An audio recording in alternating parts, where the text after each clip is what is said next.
ये स्टूडेंट देखिए एग्जाम्पल, अब हम लेंगे one by one CO2 molecule. इसकी डायपोल मोमेंट क्या है? ये मैंने स्ट्रक्चर बनाया CO2 का, C double bond O, C double bond O। ध्यान से देखिए, अब तुम्हें देखना है कि कार्बन और ऑक्सीजन में से इलेक्ट्रोनेगेटिव कौन है ज़्यादा, ऑक्सीजन, इसलिए ये इसकी तरफ क्या आएगा, पार्शियल नेगेटिव, इस पर क्या आएगा, पार्शियल पॉजिटिव। इसी तरह यहाँ पर भी पार्शियल पॉजिटिव, तो यहाँ पार्शियल नेगेटिव। ये मैंने बना दिया पार्शियल पार्शियल नेगेटिव, ये जो साइन है दिस इज ऑफ पार्शियल, ऐसे बना दिया।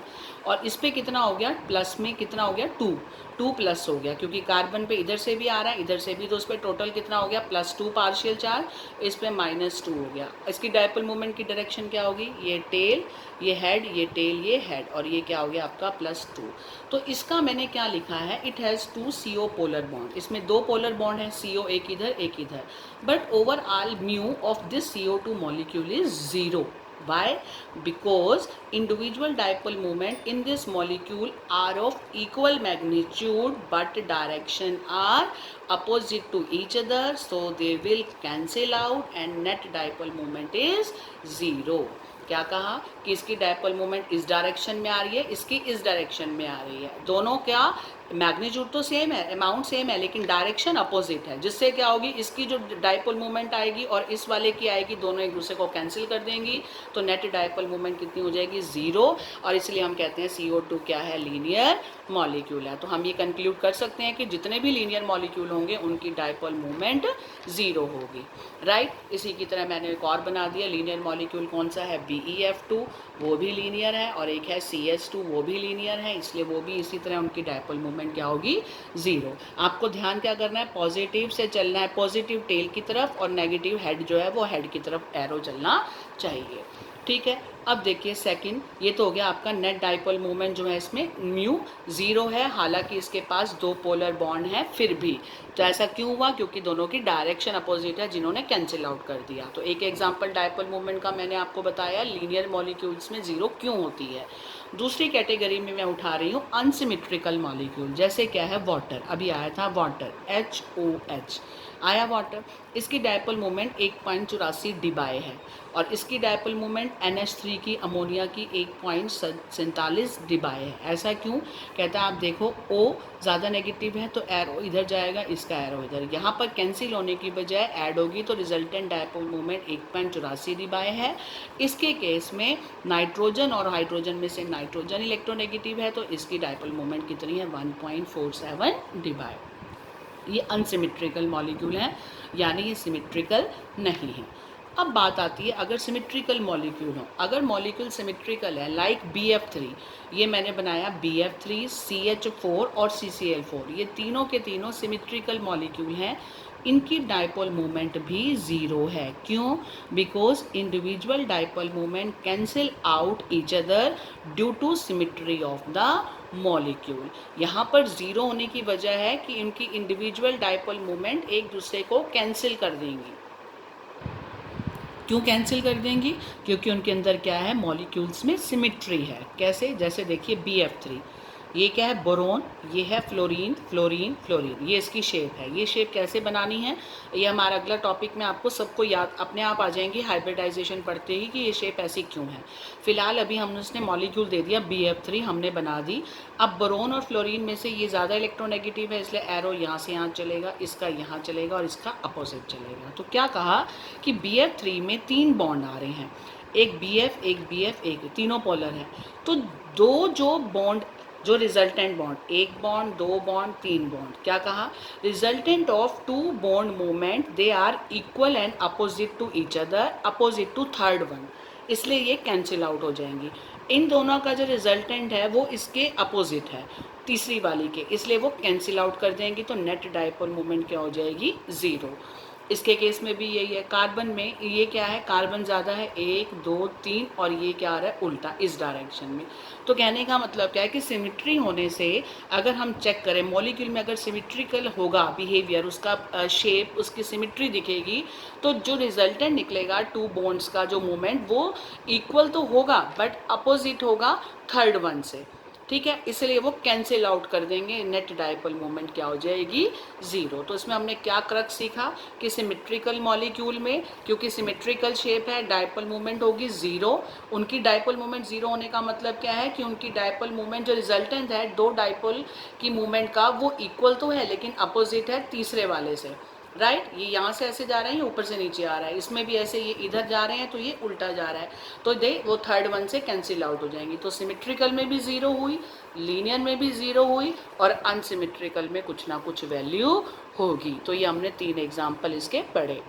इसमें एक क्वेश्चन आता है बेटा डायपोल मोमेंट में, कि कहते हैं डायपोल मोमेंट NF3 की लेस है बजाय कि अमोनिया से, ऐसा क्यों, जबकि इसकी ज़्यादा होनी चाहिए क्योंकि फ्लोरीन ज़्यादा इलेक्ट्रोनेगेटिव है। इसमें नाइट्रोजन, इसमें नाइट्रोजन, अलग कौन है, फ्लोरीन, और यहाँ कौन है, H। कहते हैं होनी तो इसकी ज़्यादा चाहिए थी क्योंकि ज़्यादा इलेक्ट्रोनेगेटिव है, फिर इसकी ज़्यादा क्यों है और इसकी कम क्यों है। ध्यान से देखिए इसका कारण क्या है। पहले मैंने शेप बनाई NH3, NH3 में NHHH। अब इस H और N में से कौन पावरफुल है, N, इसलिए पॉइंट चलेगा टेल से हेड, टेल से हेड, टेल से हेड, डायपोल मूवमेंट बना दी। लेकिन नाइट्रोजन के पास लोन पेयर है, तो नाइट्रोजन और लोन पेयर में से एरो कहाँ जाएगा, N से लेकर, इलेक्ट्रॉन पे ज़्यादा नेगेटिव होता है इसलिए एरो यहाँ जाएगा। और अमोनिया के केस के बाद NF3 का केस देखें, NF3 में NFF और यहाँ पर नाइट्रोजन पे लॉन पेयर है। यहाँ पर डायरेक्शन देखो, N और फ्लोरीन में से ये ज़्यादा इलेक्ट्रोनेगेटिव है इसलिए एरो इधर आएगा, हेड F की तरफ आएगा। तीनों केस में हेड F की तरफ है, जबकि यहाँ पर हेड N की तरफ था। और चौथा जो है वो नाइट्रोजन पे लोन पेयर है, तो हेड जो है वो लोन पेयर की तरफ है। नोट किया, बाकी में फ्लोरीन की तरफ है। तो क्या मतलब कि अमोनिया और NF3 दोनों के पास ही पिरामिडल शेप है, दोनों के पास ही one lone pair of electron है नाइट्रोजन के पास, and fluorine is highly electronegative, so NF bond is more polar, so net dipole moment of NF3 should be more than ammonia, but actually dipole moment of NF3 is less than ammonia. Why? Due to two reasons. यहाँ से मैं answer लिख रही हूँ, due to to reason. पहला कहता है इनके केस में लोन पेयर को आपने कंसिडर करना है। पहली बात, dipole formed between lone pair and nitrogen atom formed which is in direction of lone pair. कहता है पहली बात, इन दोनों के केस में एक नया डाइपोल बना है, किसके बीच में, नाइट्रोजन एटम और लोन पेयर के बीच में, जो किस डायरेक्शन में है, लोन पेयर की डायरेक्शन में, क्योंकि उस पर नेगेटिव चार्ज ज़्यादा है इसलिए उनकी डायरेक्शन लोन पेयर की तरफ जाएगी। पहला कारण है, इसको कंसीडर करना है लोन पेयर के डाइपोल को। नंबर 2 कहता है कि fluorine is more electronegative than nitrogen, so direction of bond is from nitrogen to fluorine, हमने पढ़ लिया इन NF3, राइट। बट इनके केस में, NH3 के केस में नाइट्रोजन ज़्यादा इलेक्ट्रोनेगेटिव है हाइड्रोजन से, so direction of bond is from hydrogen to nitrogen, ये उल्टे चल रहे हैं हाइड्रोजन से नाइट्रोजन की तरफ। सो रिजल्टेंट मूवमेंट जो है NH बॉन्ड की, इट विल एड अप, ये सारी जम जाएंगी, सारी ऐड हो जाएंगी, एड अप हो जाएंगी, जुड़ जाएंगी to the bond movement of lone pair. यानी इन तीनों की जो बॉन्ड मूवमेंट है वो तीनों एड अप हो जाएंगी, किसके साथ एड अप हो जाएंगी, to the bond movement of lone pair. किसके केस में, NH3 में। जब ऐड हो जाएंगी तो उसकी डाइपोल मूवमेंट ज़्यादा आएगी। But in case of next NF3, 3 NF bond polarity जो है दे विल कैंसिल द, किसको, resultant moment of lone pair, क्योंकि इसकी डायरेक्शन अपोजिट है, ये उधर जा रहे हैं ये इधर आ रहे हैं, इनकी डायरेक्शन अपोजिट है, इसलिए इनकी तीनों की जो रिजल्टेंट मोमेंट है लोन पेयर से, उनको ये 3 NF बॉन्ड कैंसिल कर देंगे, इसलिए नेट डाइपोल मोमेंट कैंसिल होने की वजह से कुछ कम हो जाएगी, इसलिए ये कम देखी जाती है।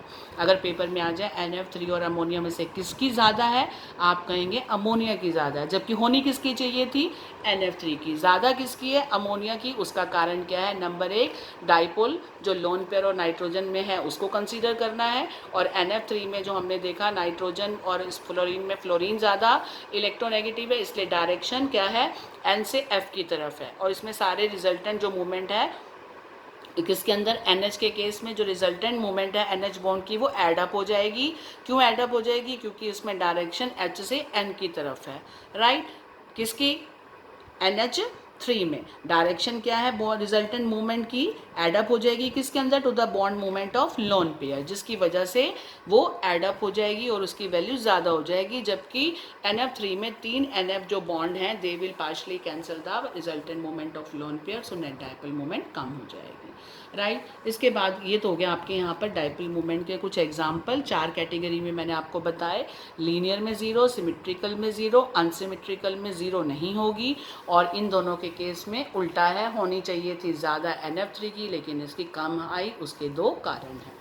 इसके साथ ही आपका डायपोल मूवमेंट का टॉपिक खत्म। इसमें एप्लीकेशन है बेटा, डायपोल मूवमेंट का क्या रोल है, हम क्यों पढ़ रहे हैं।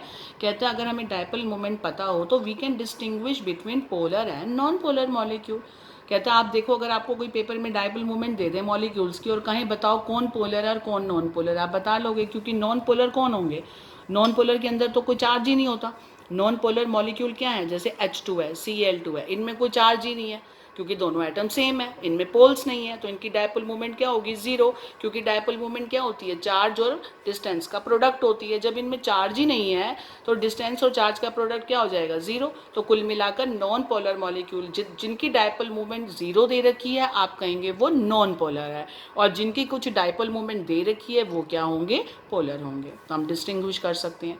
दूसरा, we can distinguish symmetry of molecule, हम सिमेट्रिकल मॉलिक्यूल की डायपोल मूवमेंट बता सकते हैं, क्योंकि अब हमने पढ़ लिया कि जो सिमेट्रिकल मॉलिक्यूल है उनकी डायपोल मूवमेंट 0 है, जैसे CH4 में और CCl4 में, क्योंकि वो कैंसिल आउट कर देती हैं। तो ये चीज़ें आपको हम, अगर हमें पेपर में डायपोल मूवमेंट दे रखी हो तो हम नेचर भी बता सकते हैं, उसकी शेप भी बता सकते हैं। जैसे CH4 आ गया, हम कहेंगे इसकी शेप टेट्राहेड्रल है, और क्योंकि ये सिमेट्रिकल है तो हम इसकी डायपोल मूवमेंट 0 लेते हैं, वो उसका रीज़न दे दोगे, इसलिए हम डिस्टिंग्विश कर सकते हैं कि मॉलिक्यूल सिमेट्रिकल है या अनसिमेट्रिकल है। राइट। सिमेट्रिकल में आपने पढ़ लिया और अनसिमेट्रिकल में भी आपने पढ़ लिया, अभी अमोनिया पढ़ा। उसके बाद एक तीसरी कैटेगरी आती है सिस फॉर्म और ट्रांसफॉर्म। ये ध्यान से समझिए क्या होती हैं। ये होते हैं डबल बॉन्डेड कंपाउंड में, कार्बन कार्बन में डबल बॉन्ड होता है, ठीक है, इस कार्बन पे भी H है, इस कार्बन पे भी H है, इस कार्बन पे Cl, इस कार्बन पे Cl। अगर इनकी पोजीशन इस ढंग से हो, कार्बन कार्बन में डबल बॉन्ड है और इसका हाइड्रोजन और इसका हाइड्रोजन दोनों सेम साइड में है, इसका क्लोरीन सेम साइड पे है, तो उसको बोलते हैं सिस फॉर्म।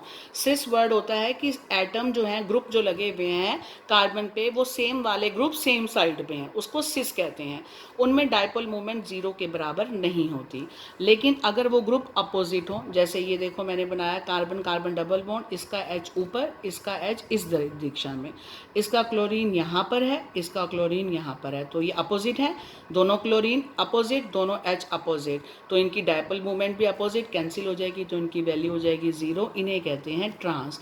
यानी ट्रांस की डेफिनेशन क्या हुई, ट्रांस के अंदर, ट्रांस मॉलिक्यूल के अंदर एक जैसे एटम जो कार्बन पे लगे हुए हैं, डबल बॉन्डेड कार्बन पे एक जैसे ग्रुप जो हैं वो अपोजिट होंगे। डबल बॉन्डेड कार्बन पे एक जैसे ग्रुप अपोजिट हैं तो उन्हें हम क्या बोलेंगे, ट्रांस। और अगर एक जैसे ग्रुप सेम साइड पे हैं तो क्या बोलेंगे, सिस। तो सिस की डायपोल मूवमेंट कुछ ना कुछ होती है और ट्रांस की हमेशा 0 होती है, क्योंकि अपोजिट होने से कैंसिल हो जाती है। तो अगर पेपर में आपको दे दिया जाए इसकी डायपोल मूवमेंट डबल बॉन्डेड हो, ऐसा कोई कंपाउंड दे दें जिनमें डबल बॉन्डेड हो, क्योंकि सिस ट्रांस किसमें में देखे जाते हैं, डबल बॉन्डेड वाले कंपाउंड्स के अंदर सिर्फ, और कहीं नहीं देखे जाते।